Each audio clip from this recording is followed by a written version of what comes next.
বন্ধুরা, আমি রায়হান ছোট চাচার বাড়িতে বেড়াতে গিয়ে তার স্ত্রীর অপরূপ সৌন্দর্য দেখে প্রথম দর্শনে মুগ্ধ হয়ে গিয়েছিলাম। তার সেই মায়াবী মুখের মিষ্টি হাসি আমাকে যেন বারংবার তার দিকেই টানছিল। এরপর এক রাতে যখন ছোট চাচা বাড়িতে ছিলেন না, তখন চাচি আমাকে ডেকে বললেন, রায়হান, আমার খুব একা লাগছে আর ভয়ও করছে, তুমি আজ রাতটা আমার ঘরেই ঘুমিয়ে পড়ো। এ কথা শুনে আমি মনে মনে ভীষণ খুশি হয়ে চাচির ঘরে ঘুমাতে গেলাম। কিন্তু মাঝরাতে আমার মনের ভেতরটা কেমন করতে শুরু করে এবং আমি আর নিজেকে সামলাতে না পেরে চাচির পাশে গিয়ে তার চাদরের ওপর দিয়েই আলতো করে হাত বোলাতে লাগলাম। আমি ভেবেছিলাম আমার চাচি হয়তো গভীর ঘুমে আচ্ছন্ন এবং তিনি কিছুই টের পাবেন না। আমার হাত বোলানোর মিনিট দুয়েক পরেই চাচি হঠাৎ চোখ মেলে আমার দিকে তাকালেন।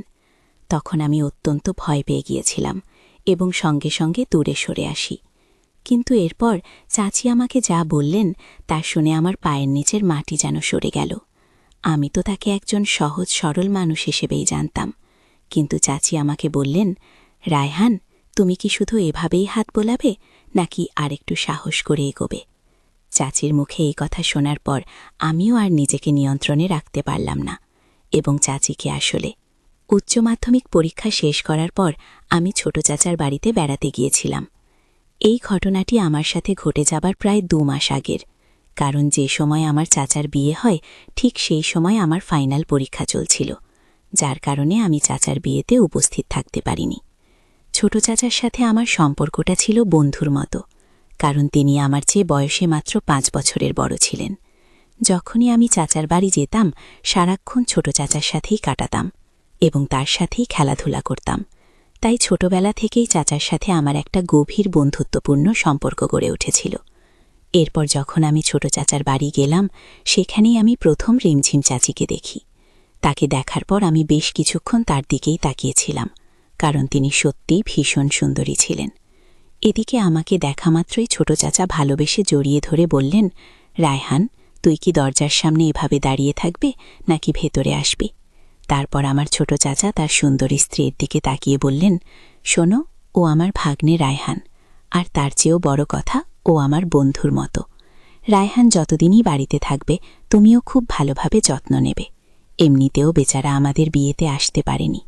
চাচার কথা শুনে রিমঝিম চাচি মুচকি হেসে স্বামীর দিকে তাকিয়ে বললেন, ঠিক আছে। সেদিন দুপুরে খাওয়া দাওয়ার পর আমরা 3 জন মিলে অনেকক্ষণ গল্পগুজব করলাম। সেদিন চাচার ছুটির দিন থাকায় তিনি সারাদিন বাড়িতেই ছিলেন। সারাদিন কেটে যাবার পর চাচা আমাকে তার পাশের ঘরে থাকার ব্যবস্থা করে দিলেন। রাতেও আমরা 3 জন একসাথে রাতের খাবার খেলাম। কিন্তু কেন জানি না আমার সমস্ত মনোযোগ ছিল নতুন চাচির দিকে। তিনি এতটাই রূপবতী ছিলেন যে তার মিষ্টি হাসি আমাকে বারবার তার প্রতি আকর্ষিত করছিল। আর একেই হয়তো বলে বয়সের প্রভাব। আমি তখন সবে উচ্চ মাধ্যমিক পরীক্ষা শেষ করেছি, তাই বুঝতেই পারছেন সেই বয়সে ছেলে মেয়েদের মনের অবস্থা কেমন থাকে। তাই আমি পুরো বিশ্বাসটা আর বিস্তারিতভাবে বলছি না। রাতের বেলা খাওয়া দাওয়া সেরে আমি যখন পাশের ঘরে একা শুয়েছিলাম, তখন বিছানায় শুয়ে কেবল রিমঝিম চাচি সেই সুন্দর মুখটাই আমার চোখের সামনে ভাসছিল এবং তার কথা ভাবতে ভাবতেই আমি স্বপ্নের জগতে হারিয়ে গিয়েছিলাম।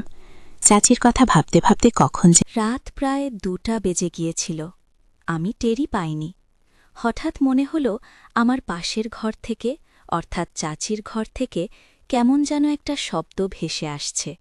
সেই শব্দ শুনে আমার মনের ভেতর কৌতূহল আরও বেড়ে গেল, কারণ আমি বুঝতে পারছিলাম ওই শব্দটি চাচিরই ছিল এবং ওটা কিসের শব্দ ছিল তা জানার জন্য আমি অস্থির হয়ে পড়ছিলাম। যখন আমি আর নিজেকে সামলাতে না পেরে খুব সাবধানে নিজের ঘরের দরজা খুলে চাচির ঘরের দরজার ফাঁক দিয়ে ভেতরের সবকিছু দেখার চেষ্টা করলাম। তাদের ঘরের দরজা ভেতর থেকে বন্ধ ছিল, কিন্তু দরজায় একটি ছোট্ট ছিদ্র দিয়ে আমি প্রায় আধ ঘণ্টা দাঁড়িয়ে চাচা আর চাচির ব্যক্তিগত মুহূর্তের সাক্ষী হয়েছিলাম। সেই দৃশ্য দেখে আমি একদিকে যেমন মজা পেয়েছিলাম, তেমনি বুঝতে পারছিলাম না যে আমি কত বড় ভুল করছি। এজন্যই হয়তো বড়রা বলেন বয়সের দোষ। এখন বুঝি যে আমি সেদিন অন্যায় করেছিলাম। পরের দিন সকালে যখন আমার চাচি স্নান সেরে ছাদে বসে তার লম্বা চুলগুলো রোদে শুকাচ্ছিলেন, তখন আমিও তার পেছনে পেছনে ছাদে গেলাম। আমি ভেবেছিলাম তার সাথে একটু মজা বা ঠাট্টা করব, তাই আমি হাসির ছলে চাচিকে জিজ্ঞেস করলাম, চাচি, আমাকে তোমার কেমন লাগে? চাচি তখন মুচকি হেসে আমার দিকে তাকিয়ে বললেন, তুমি তো খুব মজার একটি ছেলে, অনেক হাসাতে পারো, আমার তো তোমাকে বেশ ভালোই লাগে। ততদিনে আমার চাচার বাড়িতে থাকা প্রায় ৬ দিন হয়ে গিয়েছিল, এবং চাচা বা চাচি কেউই জানতেন না যে আমি প্রতি রাতে তাদের ঘরের দরজার সেই ছিদ্র দিয়ে সবকিছু দেখতাম আর নিজে নিজে মজা নিতাম। এদিকে যতদিন যাচ্ছিল আমার চাচিকে আমার ততই বেশি ভালো লাগতে শুরু করেছিল। তার চুল থেকে শুরু করে পায়ের নখ পর্যন্ত তার সবকিছুই আমার ভালো লাগত। তারা ঘুণ করেও টের পেতেন না যে আমি তাদের দুজনের মধ্যেকার ভালোবাসা আর আদরের মুহূর্তগুলো প্রতিদিন লুকিয়ে লুকিয়ে দেখি। শুধু তাই নয়, আমি সারা দিন আমার চাচিকেই লক্ষ্য করতাম এবং তাকে আমার দেখতে ভীষণ ভালো লাগত, কিন্তু তিনি তো আমার মনের অনুভূতির কথা কিছুই জানতেন না। চাচিও আমার সাথে অনেক গল্প আর হাসি ঠাট্টা করতেন, কারণ চাচা তো সারাদিন বাড়িতে থাকতেন না, তিনি সন্ধ্যায় বাড়ি ফিরতেন। তাই আমি মনে মনে ভেবেছিলাম এই ১ মাসের মধ্যেই আমি চাচিকে আমার মনের কথা বলে নিজের ইচ্ছেটা পূরণ করব। এভাবেই প্রায় ১-১০ দিন কেটে যাওয়ার পর একদিন রাতে যখন আমি প্রতিদিনের মতোই চাচির ঘরের দরজার সেই ছিদ্র দিয়ে ভেতরের দৃশ্য দেখছিলাম, ঠিক তখনই হঠাৎ করে আমার চাচি দরজা খুলে ফেলেন এবং আমি পালানোর কোনো সুযোগই পাইনি। আমি সরাসরি চাচির চোখের সামনে ধরা পড়ে গেলাম। চাচি আমাকে দেখেই সবকিছু বুঝে গিয়েছিলেন যে আমি মাঝরাতে তাদের দরজার সামনে দাঁড়িয়ে কি করছিলাম। সেদিন রাতে চাচি আমার দিকে ভীষণ রাগে দৃষ্টিতে তাকিয়েছিলেন, কিন্তু আমাকে একটিও কথা বলেননি। আমি তো চাচির সেই চেহারা দেখে লজ্জায় লাল হয়ে গিয়েছিলাম এবং দ্রুত মাথা নিচু করে সেখান থেকে আমার ঘরে চলে এসেছিলাম। আমি সত্যি কল্পনাও করতে পারিনি যে সেদিন হঠাৎ আমার চাচি দরজা খুলে এভাবে আমার মুখোমুখি হবেন। আসলে সেদিনও আমি আগের দিনগুলোর মতোই তাদের ব্যক্তিগত মুহূর্ত দেখার জন্য এবং মজা নেওয়ার জন্য দাঁড়িয়েছিলাম, কিন্তু সেদিন আমি কিছুই দেখতে পাইনি, কারণ তারা দুজনে সেদিন যাতে শুধু গল্প করতেই ব্যস্ত ছিলেন। এরপর নিজের ঘরে এসে আমি কিছুতেই বুঝতে পারছিলাম না যে এবার আমি কি করব, কারণ চাচি তো এই বিশ্বাসটা নিশ্চয়ই আমার চাচাকে বলবেন যে আমি মাঝরাতে তাদের ঘরের দরজার সামনে দাঁড়িয়ে ভেতরের দৃশ্য দেখার চেষ্টা করছিলাম। এই কথা ভেবে সেদিন রাতে আমি এক মুহূর্তের জন্য ঘুমাতে পারিনি। আমার ভেতরে একটা তীব্র ভয় কাজ করছিল এবং আমি ভেবেছিলাম চাচির কাছে সবকিছু শোনার পর সকালবেলা হয়তো আমার চাচা নিজেই আমাকে ঘাড় ধাক্কা দিয়ে বাড়ি থেকে বের করে দেবেন। কিন্তু পরের দিন সকালে যখন আমার চাচা বাড়ি থেকে বেরিয়ে গেলেন, তখন আমার চাচি আমার ঘরে এলেন এবং আমাকে বললেন, রায়হান, আমি সব জানি, তুমি কাল রাতে কেন আমাদের ঘরের দরজার বাইরে দাঁড়িয়েছিলে তা আমার অজানা নয়।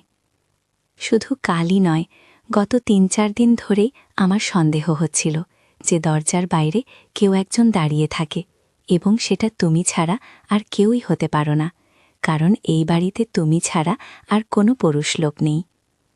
আর কাল রাতে আমি তোমাকে হাতে নাতে ধরেছি। ছি রায়হান, আমি ভাবতেও পারিনি যে তুমি এই ধরনের একটি ছেলে। তোমার চাচা তোমাকে যেমন বিশ্বাস করে আমিও তোমাকে অনেক বিশ্বাস করতাম এবং ভালো ছেলে ভাবতাম, কিন্তু তুমি যে এমন একটা নোংরা কাজ করবে সেটা আমি দুঃস্বপ্নেও কল্পনা করিনি। চাচির সব কথা শোনার পর আমি লজ্জায় মাথা নিচু করে চুপচাপ দাঁড়িয়েছিলাম এবং ভয়ে আমার শরীর দিয়ে ঘাম ঝরছিল। আমার চাচির সামনে আর একটাও কথা বলার সাহস ছিল না, কারণ সত্যিই তো আমি অনেক বড় একটা অন্যায় করেছিলাম। তারপর চাচি আমাকে বললেন, রায়হান, কাল সকালেই তুমি এই বাড়ি থেকে চলে যাবে, না হলে আমি তোমার চাচাকে সবকিছু বলতে বাধ্য হব। আমি চাইলে কাল রাতেই তোমার চাচাকে তোমার এই কীর্তি সম্পর্কে জানাতে পারতাম, কিন্তু আমি ইচ্ছে করেই কিছু বলিনি, কারণ আমি চাই না যে তোমাদের দুজনের চাচা ভাগ্নের এত সুন্দর একটা সম্পর্ক নষ্ট হয়ে যাক। চাচির সব কথা শোনার পর আমি এতটাই লজ্জিত হয়েছিলাম যে তার সামনে হাত জোর করে ক্ষমা চাইতে বাধ্য হই। আমি আমার ভুল বুঝতে পেরেছিলাম এবং সেদিন আমি উপলব্ধি করতে পেরেছিলাম যা এতদিন ধরে আমি যা করছিলাম তা কত বড় একটা অপরাধ ছিল। আমার মতো এই বয়সে যারা নিজেদের নিয়ন্ত্রণ করতে পারে না তারা সহজেই খারাপ পথে চলে যায়। কিন্তু সেদিন আমি নিজের ভুল বুঝতে নিজেকে সংঘাত করতে শিখেছিলাম। পরের দিন সকালে আমি চাচার কাছে একটা মিথ্যে অজুহাত দিয়ে নিজের বাড়ির উদ্দেশ্যে রওনা দিলাম। বাড়ি ফিরে আসার পর আমি নিজের ভুলের জন্য এতটাই অনুতপ্ত ছিলাম যে আমি নিজেকে পুরোপুরি পরিবর্তন করে ফেলেছিলাম। এখন আমার নিজের ওপর এই কারণেই গর্ব হয় যে আমি সেদিন ভদ্রতা শিখেছিলাম। আমার চাচি যদি আমাকে সেই কথাগুলো না বলতেন তাহলে হয়তো আমি দিন দিন আরও বেশি অভদ্র এবং খারাপ হয়ে যেতাম। বন্ধুরা, আজকের গল্পটি এখানেই শেষ করছি। গল্পে কোনো ভুল ত্রুটি হয়ে থাকলে ক্ষমা করে দেবেন। গল্পটি ভালো লাগলে অবশ্যই লাইক, শেয়ার এবং সাবস্ক্রাইব করতে ভুলবেন না।